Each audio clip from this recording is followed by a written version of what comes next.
Pilipinas, Duterte pa rin ang tunay na nagmamahal sa atin. Laban niya ay laban natin.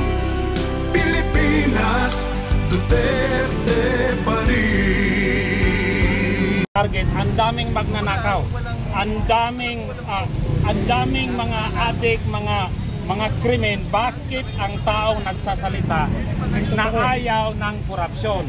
Ang HOR natin ngayon, hindi na yan legislative body na purpose ng mga tao na gumawa ng batas.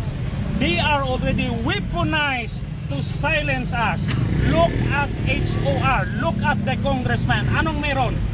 Komunista, mga terorista, mga criminal, convicted criminal. Bakit kami ang tutuligsain kung meron ng convicted criminal, meron ng klaro na mga terorista, mga komunista sa loob ng HOR? So, nakikita natin ngayon na ang ating gobyerno wala ng demokrasya. Ang ating karapatang magsalita, yun na ang last line of defense. Ang 40 na target nila is not the 40. That is to intimidate every Filipino na nagagalit. I am not voicing my opinion. I am representing the voice of the Filipino. Mga pisting yawa mo! Mga pagkamugnaong! Abot na po, eleksyon na naman. Pira ninyo, pamili ng boto ng bayan. Naghirap na yung bayan. Mawalang niya kayo, maputang ina nyo! Ikaw lang, alam nyo, andito ako dahil nagkaisa yung mga vlogger. Pero handa akong makulong. Kung kailangan nilang patayin ako, patayin nila ako. Dahil everyday depressing na nakikita natin dito sa Pilipinas. Puro addict, puro magnanakaw. Yung ating 6.3 million nanakawan nila. Ang last na respectable ngayon na department nasa Supreme Court. The legislative department is already weaponized against the Filipino people. Ang executive department are all cowards and lahat magnanakaw. Marami dyan siguro nananahimik lang. Pero pag natahimik ang mga vloggers, ang mga individual na tulad ko, walang pag-asa ang Pilipinas. Hindi natin ito laban ito ng mga anak natin at mga apo natin. Hindi tayo atras. Pwede nilang patayin yung 40 na pero hindi tayo mapapatahimik. Darating ang panahon, pupunta kami sa Congress at hindi lang 40. Yung mga followers ng 40 na vloggers, pupunta kami dyan. Darating tayo dyan. Galit ang mga taong Pilipino sa mga kaipokrituan, mga magnanakaw na HOR. Huwag natin iboto lahat ng sumusuporta sa administration na to. Huwag nating iboto. Yon ang kinatakutan nila, kaya tatahimikin nila tayo. Yon ang mensahe ng mamamayang Pilipino. Mabuhay ang Pilipino, mabuhay ang mga Bisaya. I'm from Cebu. Thank you. Mabuhay, sir. Salamat. Magandang hapon, magandang tanghali sa inyo.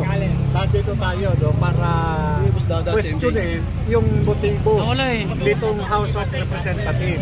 Unang-una, bakit kami pinagbibintangan na tumatanggap ng pera galing sa mga drug lord, sa sinasabi, at ganoon din sa mga mogo.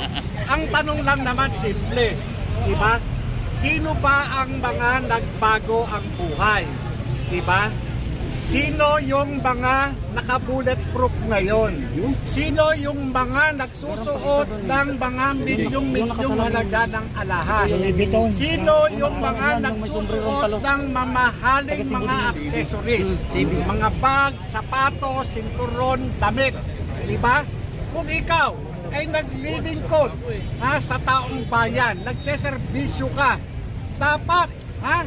dapat marunong kang mahiya, di ba? Kami ang pinagbibintangan na tumatanggap doon sa mga sindikato.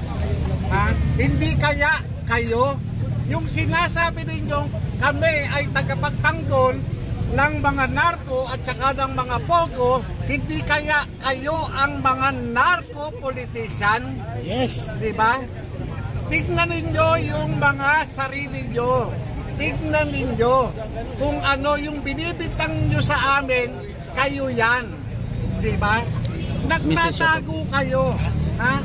Sa power ng lehislatura. Kung meron kayong ebidensya laban sa amin, bakit hindi kayo mag-file ng kaso? Para yan ay masagot namin. Ano ang motibo ninyo? Gusto nyong ipakulong kaming lahat, ha? Gusto nyong ipakulong kami hanggang matapos ang eleksyon. Bakit?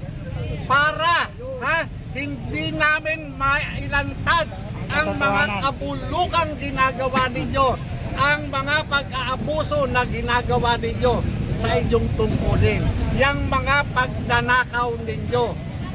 Kaya kami nandito para questionin itong mga ginagawa ninyo, kung ano yung motibo ninyo.